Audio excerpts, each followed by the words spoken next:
Hi, Elise Dewsberry here again, and I'm in my little mini-series looking at character. Last time I talked about character diction sort of generically about how do your characters speak. Now I want to talk a little bit more specifically about how does your character deliver exposition. And this basically is a conversation about the difference between what I would call neighbor exposition and stranger exposition. There's one way that you would talk to someone you know, a neighbor. That doesn't necessarily mean a neighbor. It could be a husband, a wife, a child, a friend, a colleague, a coworker, someone that you know, versus a stranger, someone that you don't know. There's a very different way to deliver exposition.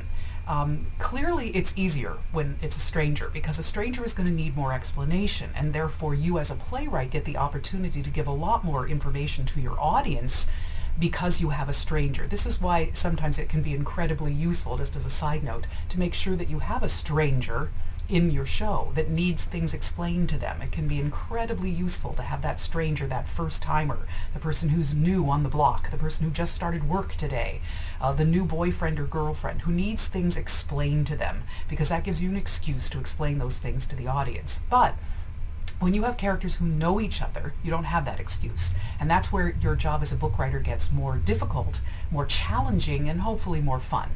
That you have to figure out in the kind of shorthand that characters use, that people use when they're speaking to someone they know, how can you get the information across that you want? Now, one of the keys to this is to remember that you don't always have to get all of your information across at once, or as much detail as you think you need.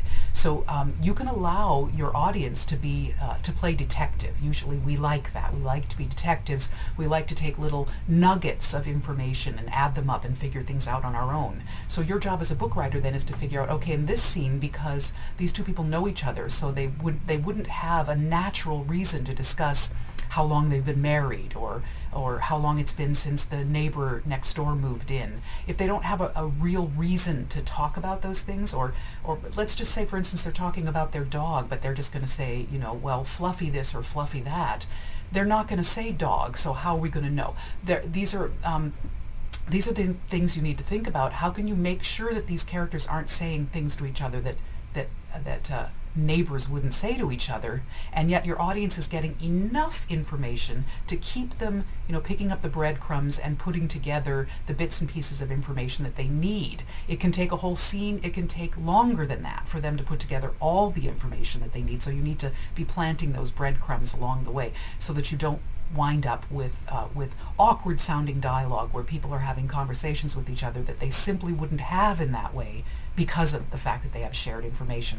One other quick aside in that arena is sometimes people are more likely to get specific about things in a neighbor relationship that they wouldn't otherwise if they're angry.